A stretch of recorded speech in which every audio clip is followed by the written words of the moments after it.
come right back at you guys again with another one, of course. Your host, Kenzie, all type of Z's that it goes by. Don't quite really matter. We just channeling whatever message that there is to be channeled, isn't it? And judging by the title, it's going to be a very interesting one, you know? Consciousness, a gift or a curse? With a question mark at the end, of course, because, certain people don't see it all the same, and certain people do see it all the same. And so inevitably it ends up being like a scale, right? It's quite fascinating. It's quite interesting, you know? First and foremost, I want to congratulate y'all for even finding this channel, you know? If you already know how the algorithm works, it's according to your frequency. So if you put out the signal and you were able to find this, congratulations, as you achieve another reflection that is, talking about things that are not normally talked about out in the open. And yet, the open is us, isn't it? And so these topics will continue to increase. Consciousness will continue to increase. Knowledge will continue to increase, It may revert back or hide, but inevitably expansion is the goal. Expansion is the key. Expansion is the reason why we are even here to begin with, isn't it? Nevertheless, to get right into it. So I picked up some customers, Uber driving, and these were some elderly Caucasians, I would say, probably married for a very long time. And as I tend to do in most cases, I go off the energy of the customers that I pick up. And so I can't even tell you how we got to the topic. I mean, consciousness is the only topic that should be, you know what I'm saying? But nevertheless, I was speaking and the elderly gentleman was saying that consciousness was a burden or is a burden. And I was shook, but not too shook, of course, given the history of how we came to be and how they came to be. Not everything is all there, and everything is all there simultaneously. Nevertheless, he said consciousness was a burden. And I was like, why? Why do you think so? Well, then, as he was talking and explaining, he had changed it up and said, well, it's a gift and a curse. So I was like, okay, now that's a much more better perspective, right?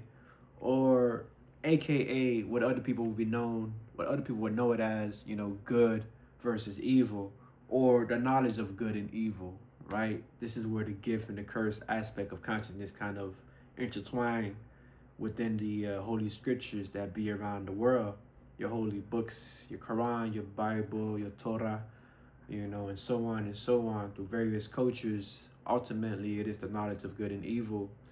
And it was a very striking conversation, a very short-lived one, but of course very impactful due to my perspective of how I see things, as every conversation that I have is a conversation with self. And of course, I have to simultaneously be individual, but also be collective, which is a balancing act that we call ma'at. You see her, you see it, it's right here on display. As a reminder, as you know, symbols are extremely powerful to the mind.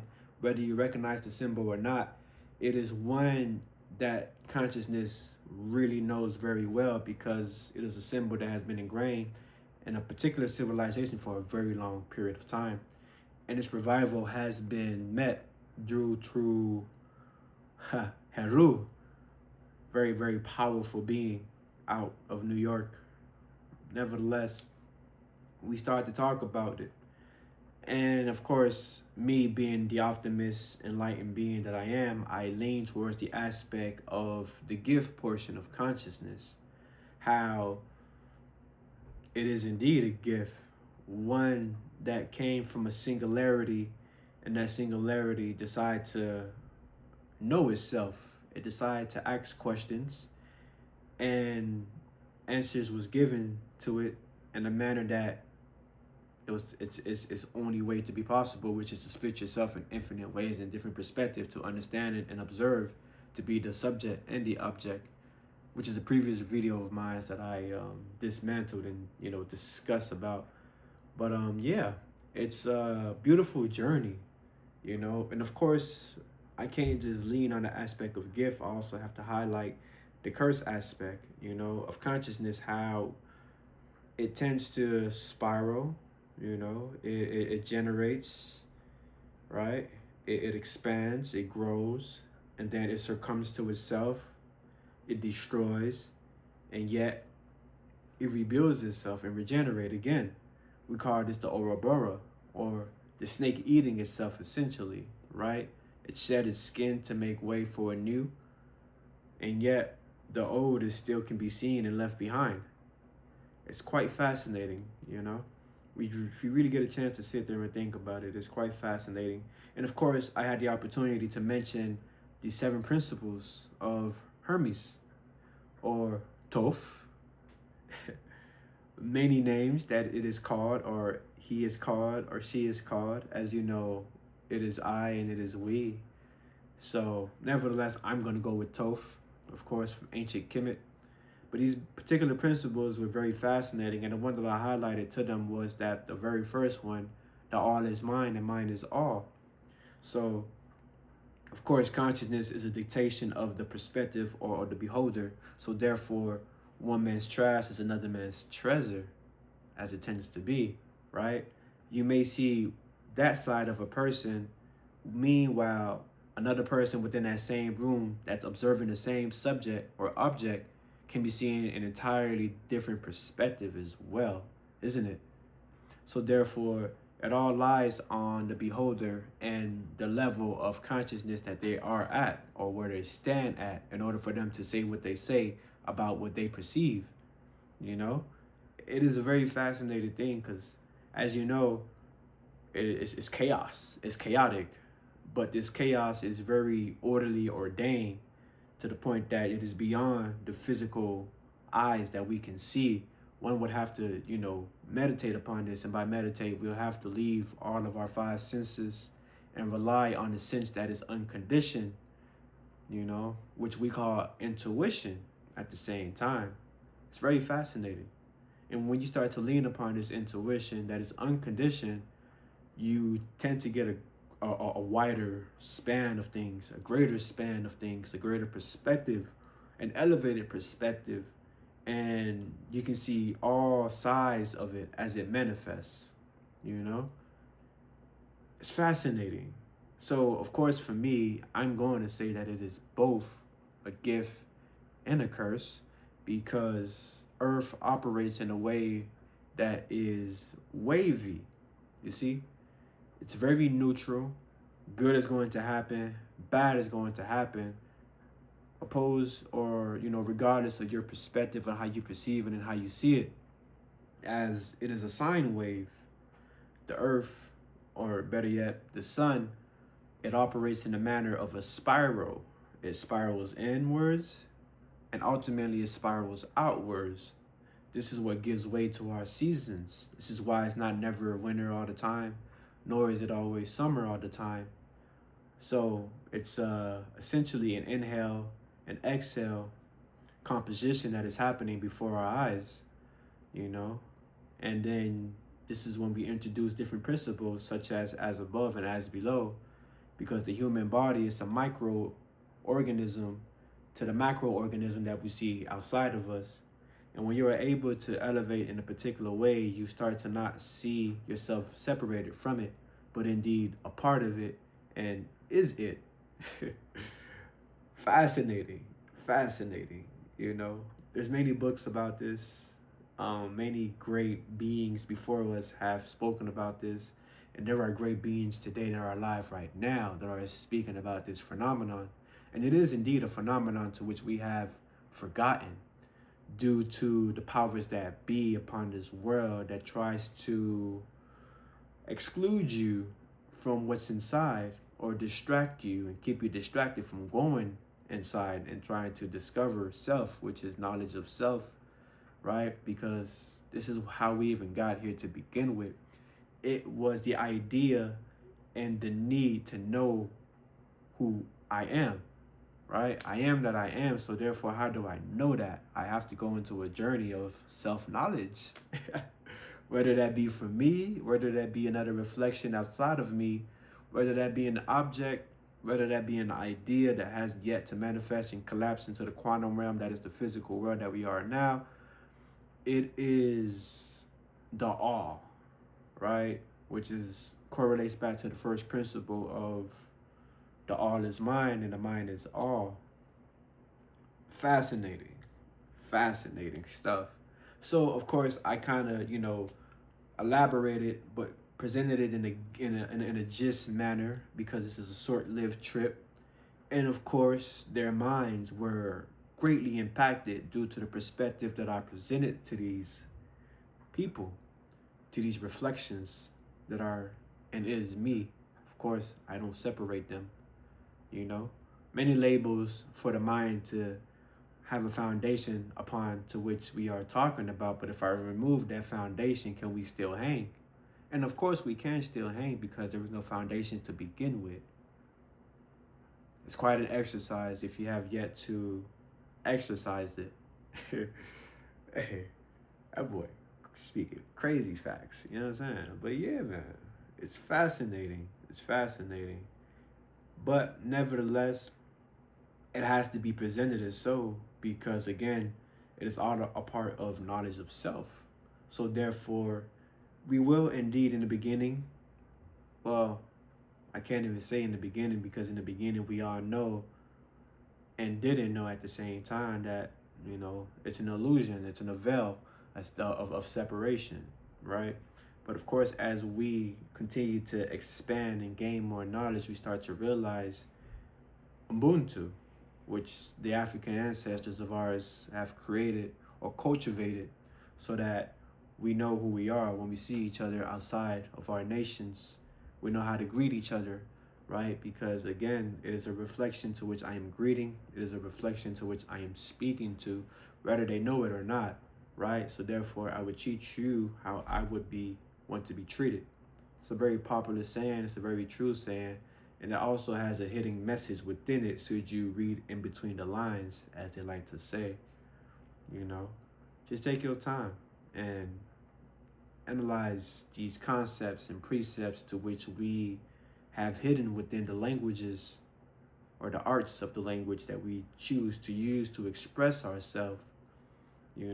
It's called a saying for a reason. It is said plenty of times, but one would have to be presently in the present to really comprehend what is being truly said, right? And so if you can embody that present, then you can embody the all. You can embody the mind. And once you learn how to do that, you can go beyond it and truly reintroduce yourself or remember yourself a part of the greater member that is. Because again, that's what it means to remember. So as a member in the grand scheme of things, right? A member is an individual isolation organism or energy, whichever language and labels that you want to use to identify with it. But the moment that member starts to vibrate faster and higher, essentially it's starting to remember itself, reattach itself to the grand singularity to which we call source. God, Allah, Tatanzambi, Akango, many, many beautiful names to which we have given source to. Whichever you're comfortable with, I would honor, and I would honor and respect because I know to which you are giving homage to. There is a singularity. This is the eldest of all eldest ancestors to which we all come from, to which we all correlate to. So it's a beautiful thing. It's a beautiful thing. So then as you continue to vibrate faster, you get a chance to unravel the gift and the curse of what we call consciousness. And then you start to realize it is all packaged into one singularity thing. But in order to really fully comprehend it and fully investigate it, we do have to somewhat separate it, right? We do have to separate it, or what we call the scientific, project to which we like to create in order to analyze and understand something much more better. So what better to use that scientific project or scientific thesis or steps on consciousness? And yet, this is still a confinement. It is still within the box, as you cannot confine consciousness, as consciousness is grand. It is everywhere. It is everything, as everything is alive, as everything is in movement, as everything is in motion. So to even try to isolate it, you're already approaching it in a very lower manner.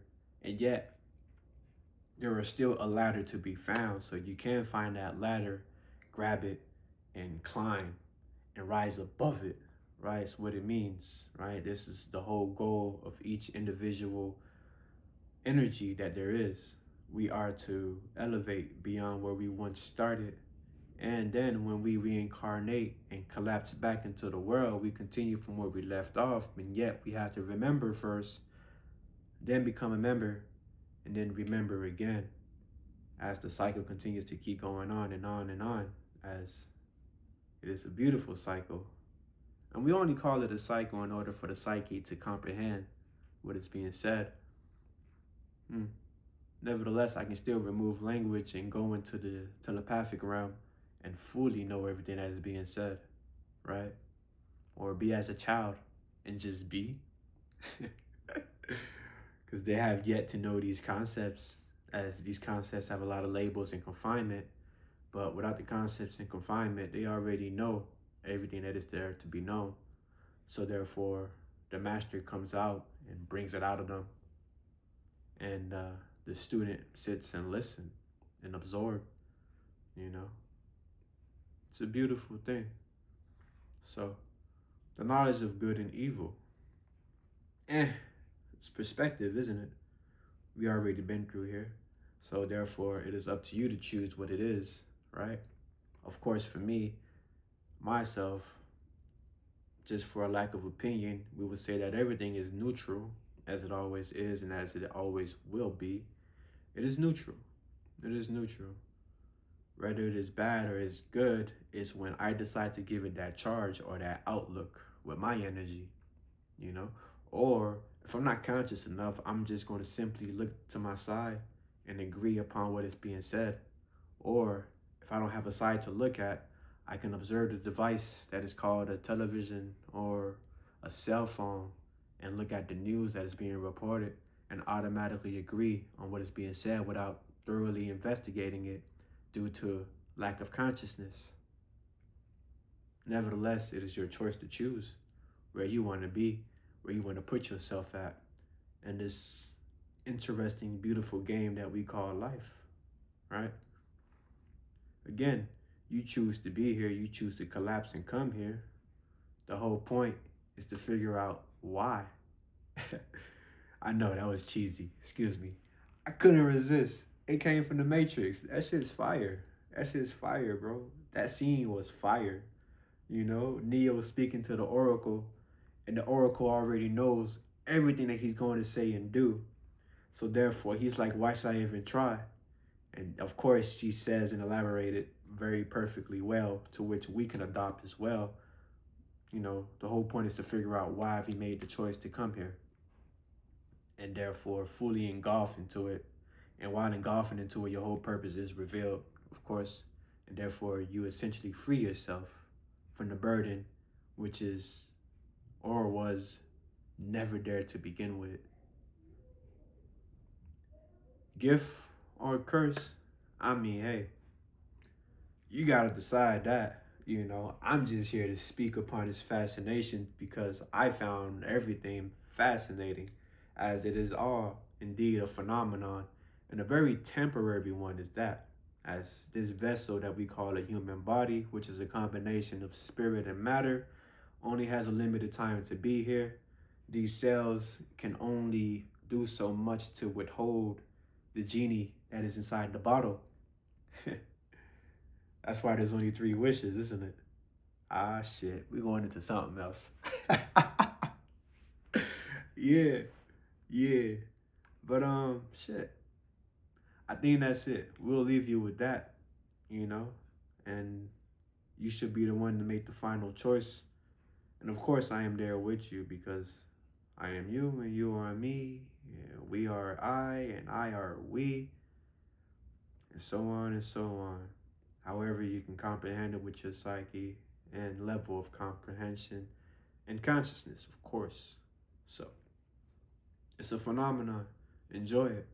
Enjoy the pendulum that we swing in between. But once you know how to flow and how to be wavy with it, oh man, you have unlocked one of the main keys and can now be free or free yourself and finding the true purpose as to why you indeed choose to come back here or choose to come here, however you want to place it, right? Right. And so, love, light, darkness, all of it is in cahoots all together as it all bounces off from one another. There is not one without the other. It is all the same. You know what I'm saying? So, yeah, fire. We out.